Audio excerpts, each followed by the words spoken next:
신경 내분비 종양 처음 들어보셨죠? 네. 어려워요. 스티브 잡스가 알았던 병입니다. 아, 스티브 잡스. 예. 췌장암이라고 생각했는데 사실은 췌장에서 발현된 신경 내분비 종양이라는 좀 희귀암이었습니다. 췌장암은 보통 걸리면 6개월 내지 1년 이상 살기가 어려워요. 스티브 잡스는 꽤 오래 사셨죠. 그래서 실제로는 이분도 스위스에 가서 그 방사능 미사일 치료를 받습니다. 그때 당시에 임상 시험을 하고 있었던, 임상 연구를 하고 있었던 그런 단계에 있었습니다.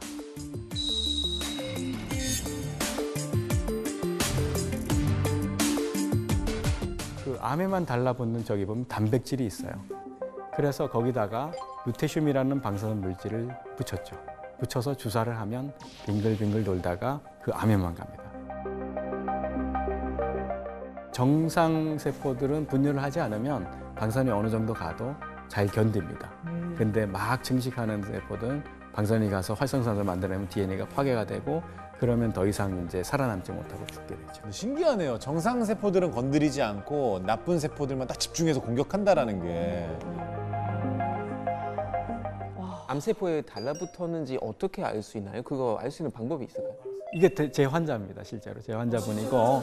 네네네네. 그래서 저렇게 이제 퍼져 있는 것들이 보이면서 저기 가서 약을 치료를 하는 것 자체도 보이는 겁니다, 지금. 네. 아니 그러면 이 방사성 동위원소를 단백질하고 결합하게 하는 이 기술 어떻게 하다가 개발하게 된 거예요? 사실은 그건 화학자들이 다 개발해 놨습니다. 그러니까 작년에 이제 노벨 화학상을 받은 기술인데요. 클릭 화학이라고 우리말로는 번역을 했고 그게 뭐냐면 클릭이라는 게 딸깍 하는 거의 영어 표현입니다. 네. 그런데 화학 물질로도 두 개가 딸깍하고 붙는 그런 그 화학 물질이 있는 걸 사람들이 개발을 한 거거든요. 그걸로 노벨상을 받았는데 그 이유가 뭐냐면 우리 몸에서 안에서도 딸깍하면서 이게 붙을 수 있게 만든 거예요. 결합이. 자, 그렇다면 방사선 동위원소 추적자 기술은 언제부터 시작되었을까요? 언제부터 됐을까? 언제지? 최근인 것 같아요. 그러니까 그래도 좀 이게 고급 기술이니까. 왜냐면 우리 다 처음 들어보는 거죠. 그러니까 최근 몇 년 사이에 보험 상품이 나왔던 것 같아요. 표적 항암 치료 뭐 이런 거. 1911년. 왜? 그렇게 오래됐다고요? 100년이 넘었네? 헝가리 출신의 가난한 대학생이었던 헤베 씨는 하숙집 주인이 전에 내주었던 음식을 다시 주고 있는 거 아닌가 이렇게 의심했습니다. 이를 확인하기 위해서 당시에 자기가 연구하고 있던 방사선 물질을 소량을 이렇게 거기다 음식에다 넣어놨죠. 그랬더니 나중에 보니까 음식이 나와서 측정해 보니까 나오는 거예요. 아, 똑같은 음식이었어. 그러니까 이 하숙집 주인 아줌마가 음식을 계속 재활용하고 있는 것이죠.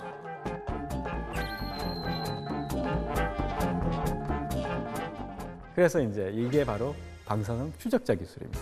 그러니까 어떤 소량의 뭔가를 시그널을 하나 넣어가지고 걔를 이제 측정을 할 수 있는 것이죠. 나중에 이제 이 연구를 통해서 헤베 씨는 1943년 노벨 화학상을 받았습니다. 야, 하숙집 아줌마한테 고마워해야 되겠네. 음식을 그러게, 내와줘서. 진짜 음식 그러니까. 재활용해줘가지고. 그럼 안 되는 건데. 선생님, 그러면은 방사성 동위원소는 이제 우리가 흔히 알고 있는 그런 원자력 발전소에 있는 그 원자로에서 만들어지는 건가요? 맞습니다. 날카롭다. 제가 갑상선 환자를 치료하는 방사성 요드, 그거 자체는 원자로에서 만들어집니다. 아, 그래요? 그래서 영구형 원자로에서 만들어서 외국에서 수입을 하고 있고요.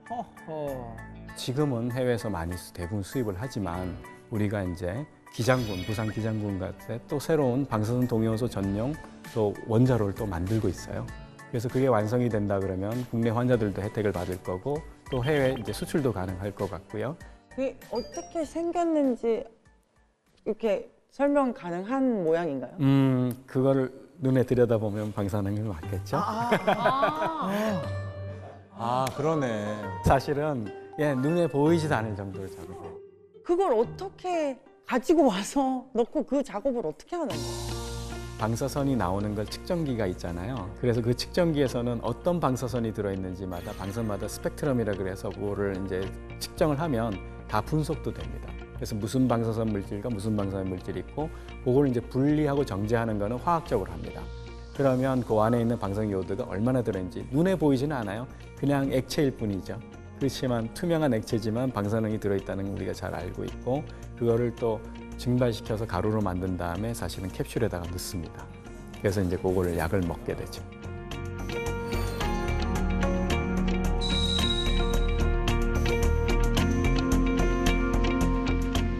지금의 핵의학도 엄청 발전이 되는데 미래의 핵의학은 어디까지 발전하게 될까요, 진짜? 선생님이 약간 예상하는 미래의 핵의학은 뭔지 궁금하거든요. 날카롭다. 사실 핵의학이라는 가장 큰 장점은 어떠한 물질도 붙여서 영상을 얻을 수 있어요. 그리고 그게 표적으로 잘 가면 치료도 가능하고요. 그래서 지금은 치매를 아주 조기 진단할 수 있는 것이 이미 나와 있습니다. 치매를요? 치매. 네. 그게 뭐냐면 알츠하이머는 아밀로이드라는 것이 우리 뇌에 침착이 되는 게 그 현상이에요. 그러다 보니까 거기에다가 방사능 물질을 붙여서 주사를 했더니 이렇게 영상으로 나오는 거예요. 뇌를 촬영했더니 똑같습니다. 애가 혈관을 돌다가 뇌에 가가지고 아밀로이드 달라붙어요. 어느 쪽이 환자일까요? 오른쪽이요. 맞습니다. 예, 정확하네요. 어떻게 하셨어요? 그 환자 같아요. 뭔가 되게 막 많이 붙어 있어요. 그렇죠. 저게 이제 뇌의 단면인데 오른쪽은 알츠하이머병 환자이기 때문에 그 아밀로이드가 많이 남아 있기 때문에 저 앞쪽에 이렇게 뇌에 잘 달라붙는 게 있고 왼쪽은 정상인의 뇌입니다. 근데 보통 우리가 알츠하이머에서 아밀로이드는 보통 증상이 나타나기 5년 전부터 사실 쌓여요. 그래서 이거는 바로 나타나는 게 아니라 5년 전에도 보입니다.